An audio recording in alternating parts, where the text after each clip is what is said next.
खुशामदीद कहता है, और इसमें कोई दो राय ही नहीं है कि पाकिस्तानी फैंस की अगर बात की जाए तो वी आर ट्रूली ब्लेस्ड कि हमारे मुल्क में क्रिकेट पहले डोमेस्टिक फिर इंटरनेशनल और अब पाकिस्तान सुपर लीग की जो है वो शुरुआत होने वाली है। और नेशनल T20 हो, कायदादन ट्रॉफी हो, पाकिस्तान जिम्बाब्वे सीरीज और अब पाकिस्तान सुपर लीग के मुकाबले जो 14 नवंबर से कराची में शुरू होंगे, इन तमाम क्रिकेट ने एक नई एनर्जी भी दी है लाइफ में, जो कि कोविड की सूरत हाल। और yes, I am really requesting you again कि आप सब लोग मास्क जरूर पहने। और अब जो मैंने टाइटल में बात की थी पहले उस तरफ आता हूँ, फिर पाकिस्तान सुपर लीग के स्क्वाड पे बात करेंगे जो तमाम आज चारों टीमों के फाइनल स्क्वाड अनाउंस हुए। तीसरा वनडे जनाब कल रावलपिंडी में खेला जाएगा, और पाकिस्तान की जो मैनेजमेंट है मिसबाहुल हक, उन्होंने 3 चेंजेस ऑफिशियली अनाउंस कर दी हैं। वो 3 चेंजेस मैं आपको बता देता हूँ। उन 3 चेंजेस में जफर गौहर, अब्दुल्ला शफीक और मोहम्मद हसनैन को 15 रुकनी स्क्वाड में इंक्लूड किया गया है, और आबिद अली, इमाद वसीम और हारिस रऊफ को रिप्लेस किया गया, हारिस रऊफ को। अब आपका यकीन होगा सवाल ये होगा कि फाइनल 11 में कौन होगा, क्योंकि काफ़ी बात हो रही है कि फ़खर जमान नहीं खेल रहे हैं, खुशदिल शाह नहीं खेल रहे हैं। इसके साथ साथ अगर हम बात करें उस्मान कादिर को चांस नहीं मिला, जफर गौहर भी अपने चांस के मुंतज़िर हैं। तो जनाब एक चेंज तो मुझे सर्टन जो है पता चल गई है, ये मैं इस बारे में एक आपसे बड़े यकीन से कह सकता हूँ कि मोहम्मद हसनैन को कल मौका मिल जाएगा और मोहम्मद हसनैन इन एक्शन होंगे। जफर गौहर और उस्मान कादिर में से किसी एक का इंतखाब जो है वो मतवक्की है। अब देखें कि किसकी जो है वो बारी आती है पहले। शायद मुझे लगता है जफर गौहर यहाँ पर उनको एज मिलना चाहिए, क्योंकि वो ज़्यादा वेटिंग में है, वो एक लंबे प्रोसेस से गुजरे हुए हैं। उस्मान कादिर भी ऑस्ट्रेलिया गए थे, फिर बिल्कुल उनको चांस नहीं मिला। लेकिन देखिए हम मिसबाहुल हक क्या फैसला करते हैं। खुशदिल शाह को चांस मिलना ज़रूर चाहिए, सो एज फ़खर जमान। चूँकि आबिद अली टीम में नहीं है तो लगता है कि फ़खर को कल चांस मिल जाएगा, लेकिन खुशदिल शाह को क्या चांस मिलेगा नहीं ये देखना बाकी है।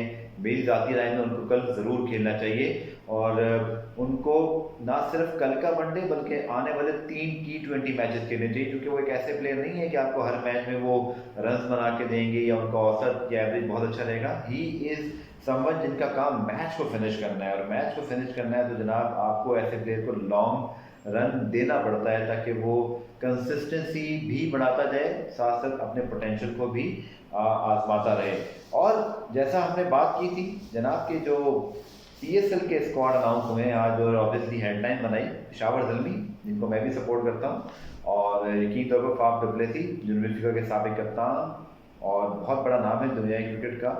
फिर आपको याद होगा वर्ल्ड 11 के लिए पाकिस्तान आए थे बतौर कप्तान, मुझे उस वक्त उनका इंटरव्यू करने का मौका मिला था जस्ट बिफोर जो एक पाकिस्तान वर्ल्ड जो उनकी टीम थी उस आने से पहले, जब वो साउथ अफ्रीका में थे, तो मैंने वहाँ उनका इंटरव्यू किया था, और उनका बड़ा आई थिंक रोल है पाकिस्तान में इंटरनेशनल क्रिकेट के रिवाइवल का। तो welcome Faf du Plessis again, आप पहले भी आए हैं पाकिस्तान, और उस वक्त आए जब बहुत ज़्यादा लोग नहीं आ रहे थे।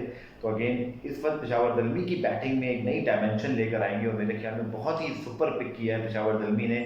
उनके मिडल ऑर्डर के अंदर और टॉप ऑर्डर में अगर हम बात करें तो एक ऐसे प्लेयर की ज़रूरत थी, पोलार्ड जब अवेलेबल नहीं थे, और फाफ डु प्लेसी से अच्छा रिप्लेसमेंट शायद कोई नहीं मिल सकता था। तो wonderful pick by Peshawar Zalmi. और जनाब चारों टीमों की अगर हम बात करें 21 प्लेयर्स अवेलेबल हैं इन चारों टीमों में। जनूबी अफ्रीका के 7 खिलाड़ी आ रहे हैं, इंग्लैंड के 6, एंड माइंडेड इंग्लैंड को आगे ट्रैवल करना है इंशाल्लाह पाकिस्तान में, तो ये 6 प्लेयर जो आ रहे हैं मीन्स के इनके और प्लेयर भी आ सकते हैं। वेस्ट इंडीज़ के 4 प्लेयर हैं, बांग्लादेश के 2 और ऑस्ट्रेलिया न्यूजीलैंड के 1 ही खिलाड़ी शामिल है। और आई थिंक डेट बताने की ज़रूरत नहीं है, लेकिन जस्ट मैं आपको बता देता हूँ 14 को आपको पता है पहले एक क्वालिफायर एलिमिनेटर 1 खेला जाएगा, और आपको पता है कि पहला मैच जो है वो कराची किंग्स और मुल्तान सुल्तान का है। तो टॉप टीम में जो टीम जीती वो डायरेक्ट फाइनल में जाएगी, जो हारी वो वेट करेगी। और एलिमिनेटर 1 की जो फाते टीम पेशावर ज़ल्मी और लाहौर कलंदर्स की, उससे भी 15 तारीख को पहले मैच के लूज़र का जो है मुकाबला होगा, और फिर फाइनल में 2 बेस्ट टीमें जो है वो 17 नवंबर को टकराएंगी।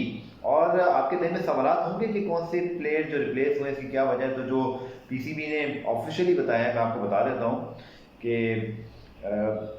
जनूबी अफ्रीका के जो कैमरन डेलपॉर्ट है कराची किंग्स में है, सीधा सा डैन विलास, डेविड वीजे लाहौर कलंदर्स में है। और अगर मैं स्क्वाड वाइज अगर अब आ जाऊँ तो मेरे ख्याल में पहले अगर हम बात कर लेते हैं जनाब, सबसे पहले ऑब्वियसली मैं बात करूँगा पेशावर ज़ल्मी की। और वहाब रियाज इसको कैप्टन कर रहे हैं, फाफ डुप्लेसिस आ गए हैं, हसन अली भी अब आई होप कि बहुत जल्द वो अपने फुल रिदम में होंगे, लेकिन ऑलरेडी पायदान ट्रॉफी खेल रहे हैं तो वो भी इंक्लूडेड है। शेब मलिक हैं, कामरान अकमल हैं, डैरन सैमी हैं, इमाम उल हक हैं, राहत हैं, यासिर शाह हैं और उमर अमीन है, हैदर अली हैं। इस टीम में एक चीज़ तो बड़ी वादे दिखाई दे रही है कि वहाब, हसन और फिर यासिर, और अगर हम बात करें खुरम शहजाद भी एक अच्छा एडिशन है, लोकल टैलेंट है पाकिस्तान का। और फिर विल जॉइन आए हैं, तो इनकी बॉलिंग में है, अगर हसन फिट हो जाए मुकम्मल तौर पे तो फिर तो क्या ही बात है, लेकिन बहुत अच्छा इनका बॉलिंग अटैक। और फिर अगर हम बात करें बैटिंग की तो कामरान, शेब ऑब्वियसली और इमामुल हक पाकिस्तान के इस्टेब्लिश स्टार्स हैं, बैटिंग में तो किसी किसी कमी नहीं है। फिर डुप्लेसिस जब आते हैं इस टीम में तो एक नई डायमेंशन ऐड होती है, तो मेरे ख्याल में पेशावर जलमीन के लिए डुप्लेसिस बहुत इंपॉर्टेंट रहेंगे। और फाफ की जो शमूलियत है वो एक नॉर्मल इंक्लूजन नहीं है, उनकी इंक्लूजन एक रिदम बनाएगी अगर वो अपने फॉर्म में होते हैं। और पहला मैच मुकाबला तो खैर बहुत सख्त है, वक्त बिल्कुल नहीं आते ही परफॉर्म करना है। फिर दूसरे मैच में और अगर फाइनल जाएं, और माइंडेड 3 फाइनल खेले हुए हैं, एक फाइनल के विनर हैं, 2 क्लोज फाइनल हारे हैं, तो पेशावर जलमी ऑब्वियसली मुझे तो एक बड़ी टफ जो है वो टीम दिखाई दे रही है। और अगर हम बात करते हैं लाहौर कलंदर्स की तो जनाब एक ऐसी टीम जिससे बहुत भयानक ख्वाब जैसे जो है वो नताइज रहे हैं, लेकिन लाहौरी बहुत खुश हैं, क्रिकेट फैन खुश हैं। और I think Shahid Shah Afridi obviously इस टीम के लिए सबसे इंपॉर्टेंट प्लेयर, शिनवारी हैं, हारिस रऊफ इनकी प्रोडक्ट, सुहेल अख्तर इनके कैप्टन, उसके साथ साथ बैन डंक जिन्होंने पूरी PSL 5 को चेंज किया।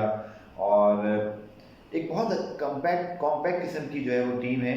और तमीम इकबाल बीइंग ओपनर मौजूद है, फ़खर दमान इंपॉर्टेंट होंगे, शायद उनको अगर मैच मिल जाता है और T20 तो मुझे लगता है फ़खर के लिए पाकिस्तान जिम्बाब्वे के मैचेस बड़े इंपॉर्टेंट रहेंगे, क्योंकि उनकी फॉर्म इस वक्त हम कैसे जज कर सकते हैं, पाकिस्तान में उनको मौका नहीं मिला। तो आई थिंक अगर पाकिस्तान के जाने से वो T20 खेलते हैं आगे जाकर तो ये लाहौर कलंदर्स के लिए इंपॉर्टेंट चीज़ होगी।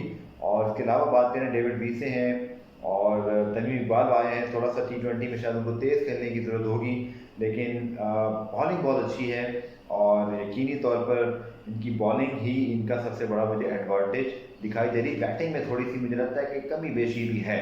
और साथ साथ अगर मुल्तान सुल्तान की बात करें तो जनाब इस टीम ने तो झंडे गाड़ दिए हुए हैं, नंबर 1 टीम है, इसी एक बड़े प्रेशर से आएंगे। लेकिन शाहिद आफरीदी हो, जुनैद खान हो, इसी तरह अगर आप बात करते हैं रबी गुफारा की, सुहेल तनवीर की, जुनैद खान की, ये सब वो प्लेयर जो अपनी इंटरनेशनल टीमों में नहीं है, अब ये तो रिटायर हुए हैं या नहीं खेल रहे, तो ये मुझे लगता है प्रॉब्लम हो सकता है कि मैच फिटनेस की हम बात करते हैं, ये जो और बात है वो यहाँ काउंट करेगी। इमरान ताहिर ऑब्वियसली IPL में उनको ज़्यादा मौके नहीं मिले शुरू में, लेकिन वो एक बड़ा इंपॉर्टेंट फिगर हो सकते हैं इस टीम के। लेकिन इस टीम की बैटिंग दिशान अशरफ हैं, खुशदिल शाह नो डाउट, और फिर शान मसूद खुद, और इवन टोहेल, इवन अली शफीक तो है इनके पास बैटिंग में। मुझे लगता है कि बैटिंग में इनके पास जो एक स्ट्रेंथ है, बॉलिंग में इनके पास नाम जरूर बढ़े, लेकिन थोड़ा सा मुझे लगता है रिदम का प्रॉब्लम हो सकता है, और यही चीज़ शायद दूसरी टीमें इसका फ़ायदा ना उठा लें। और जनाब आखिर में कराची किंग्स, और यकीनी तौर पर यहाँ पर हमें डीन जोन्स याद आ रहे हैं, और उनकी आने से कराची किंग्स बहुत बड़ी टीम बनी और सबसे अच्छी परफॉर्मेंस है अब तक इनकी PSL में अब तक जो इनकी रही है।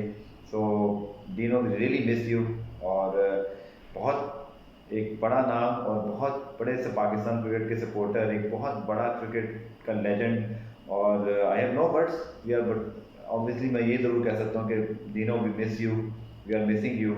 और टीम की बात करें तो ऑब्वियसली इस टीम में अली खेल, बाबर आजम, मोहम्मद आमिर, इमाद वसीम, शर्जील अगर फॉर्म में आ जाएं, और इसके साथ साथ अगर हम इनकी पहले बैटिंग की अगर बात करूँ, बैटिंग तो मेरे ख्याल में इनकी मैच जिताने वाली है, इसमें तो कोई शक नहीं है। बॉलिंग में इमाद है, अगर हम बात करें आमिर यामीन, उमर खान, उसामा मीर, उमैद आसिफ, वकास मसूद, बहुत बड़े नाम नहीं है लेकिन कंपेटिटिव बॉलिंग है। अगेन मुझे भी ये लगता है कि मुल्तान सुल्तान की तरह इनकी बैटिंग बहुत तगड़ी है, और T20 में बैटिंग का रोल बड़ा इंपॉर्टेंट होता है। स्पिनर बहुत अच्छे हैं, उमर खान, इमाद वसीम, और उसके साथ साथ आमिर मुझे लगता है बहुत अच्छी बॉलिंग की थी, लेकिन अगेन आमिर का प्रॉब्लम ये है कि आमिर भी अभी रिसेंटली नहीं खेले।